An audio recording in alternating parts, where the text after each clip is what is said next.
Okay, so let's see if we can get this to work. Um, the challenge of the day is getting the grade book to reflect the grades that your students have received, even though there are lots of blank spaces because it's just midterm. Now, I already did this after meeting with Peter for a little while, and I think I can cover all the steps. We shall see. So, of course, the first thing we have to do is once you're in your own course, you need to get into your gradebook, which you can find under Administration. It says Gradebook Setup. Okay. Now, when you're in Setup, if you categorize things like I do, then this will be more transferable than if you don't. So in my public speaking course, I have a few different categorizations. And let me go ahead and open up the syllabus so that it'll be easier for you to see how I'm grading stuff. Okay, where is it here? Points, areas. Okay, so I have basically three categories. I have speeches, and within those speeches, I have 4 speeches. I also have examinations and quizzes, and in here I have a bunch of weekly quizzes. I have a midterm project and a final project. And then I have a kind of a catch-all called Other. And in there I put the students' reflective journals, peer evaluations, online participation, and attendance/participation.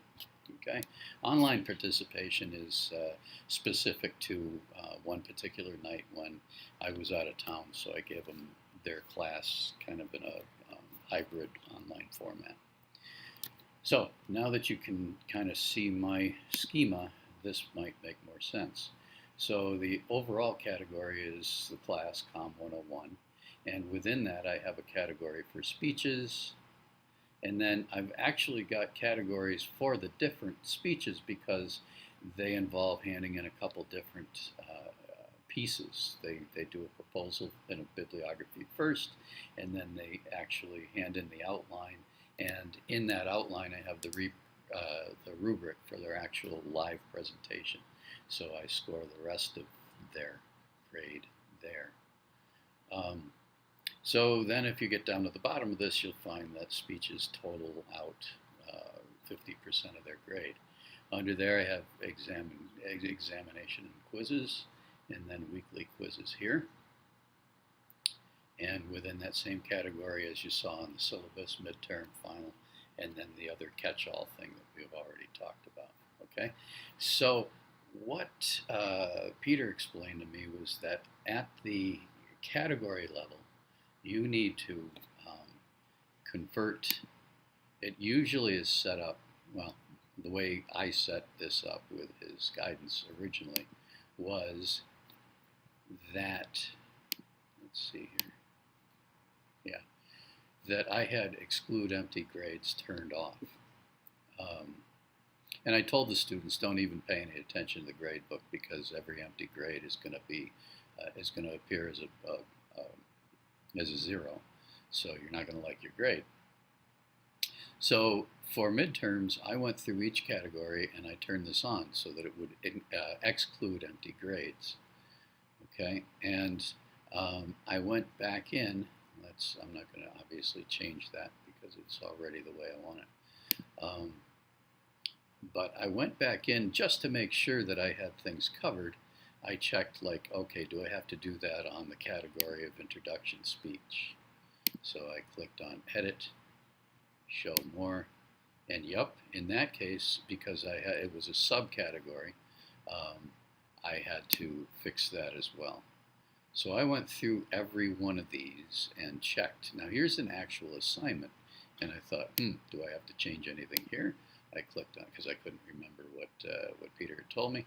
I clicked here, and no, there's nothing that says anything about excluding it if it doesn't have a certain value. So then I realized, okay, it's just the categories. So I went through each category and subcategory and changed that setting. Okay. Now, I had already determined that everything was calculating properly by these numbers. They all added up the way they should. Um, so you can see here 20 points, no matter, the informative speech is worth 20 points of the grade. No matter that this says it's going to be 100 points, it's weighted so it's just 20 points of that category, and so on and so forth through there. I'm assuming you've got that part of it set. Okay, so after you've done all of that, then you have to go in to, well, and of course you have to save what you've done, right? Save changes. Then you have to go into the actual gradebook, view gradebook. Okay, and then you have to know what your students have already, what they should have already done. So if you know that, and if you can recognize the names of your assignments at the top, you just have to go through those rows and make sure that there is either a grade in there, or if there isn't, a 0 in there. Now you'll see that I show up in here too. That always confused me, but I also have this John Student account that you won't have. But you have to remember that if you show up in your grade book as well, then it doesn't matter whether you give yourself a 0 or not. But and I've already done this, so you see that everybody has a grade. But if somebody didn't hand in, let's just use John Locke for instance, if somebody didn't hand anything in there, you got a dash. And so now it's not going to recognize that as a 0, which means that the grade for John Locke will be inaccurate, because I should have gotten a 0. Notice how everybody else completed the assignment, and I should have too. So in that regard, you need to go up to the, and sometimes if you're way over on this side of the chart, you'll think, oh my God, where's the turn editing on button? You got to be way over on the left-hand side. See how I'm scrolling on the bottom here? Be all the way over to the left-hand side, and then you should be able to see the turn editing on. But when you click that on, now all of a sudden you have windows where any editable grade is. You have a window, okay? And when you actually make the change, it's going to, I don't know why this one doesn't, but when you make the change, it's actually going to highlight it so you'll know that you edited this grade. And you can change it. For instance, if you tell your students, well, you see what your midterm will be if you don't get those assignments in, so get them into me before next Wednesday morning, and I'll give you credit for them. I don't know, if you're a softie like I am, that's what you'll do, but if that's the case, then you can go in here and edit the grade after they turn in the work. Okay, so that's how it works. And then once you complete all of these, once you complete all of these, scroll way back over to the left-hand side again and click Save Changes. I didn't change anything, so it's not highlighted to click. Okay, when you do that, or after you do that, let's turn editing off just because I get nervous. After you do that, you should be able to scroll down to the far right-hand side of the screen. And if you are familiar with your students and you look at their grades, you'll probably say, yeah, that looks about right.